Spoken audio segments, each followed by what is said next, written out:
ពុនសំឡាញ់ពេលនេះអូននៅទីណា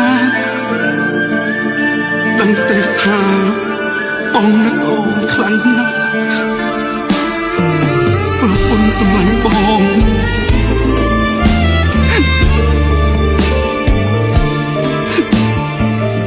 ណកដងហាមធំយំងំក្នុងទ្រូងទឹកភ្នែកជ្រែកបេះដូងព្រោះបងនឹកអូនជីវ៉ាដៃបងកងថ្ងៃឃើញអូនក្នុងទឹកនេត្រាម្ដេចក៏ដាច់ចិនដាទៅចោលប្តីអើយកុំព្រា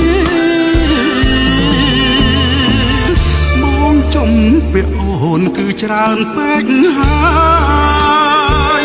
មិនទាន់បានសងឡើយត្រាំត្រាយទៅ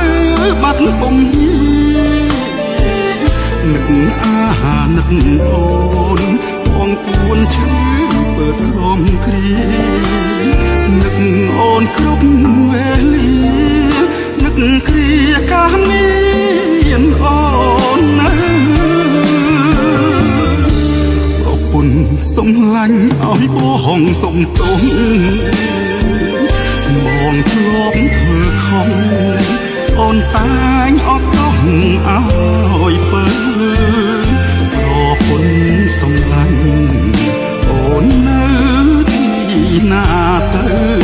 ទឹកភ្នែកបងស្រែកហៅចង់ឲ្យរូបទៅមកក្បែរប្រពន្ធសំឡាញ់វិលវិញមកអូនបងយំអបកូន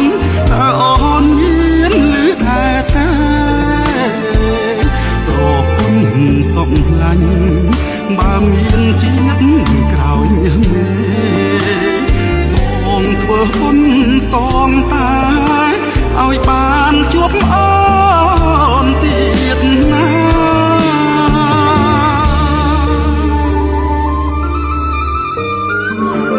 អូនកូនយើងសួររូបអូនតើឲ្យបងឆ្លើយយ៉ាងណាវិលវិញមកអូនវិលវិញមកអូន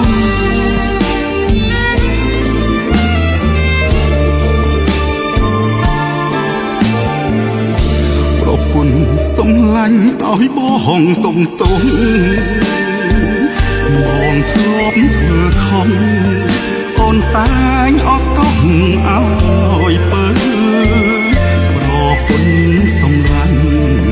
អូននៅទីណាទៅទឹកភ្នែកបងស្រែកហៅចង់ឲ្យរូបទៅមកក្បែរ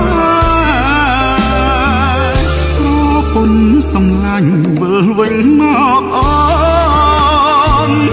បងយំអបកូន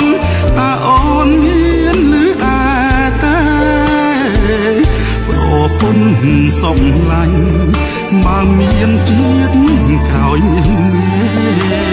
បងធ្វើបុណ្យសងតាឲ្យបានជួបអូនគ្រប់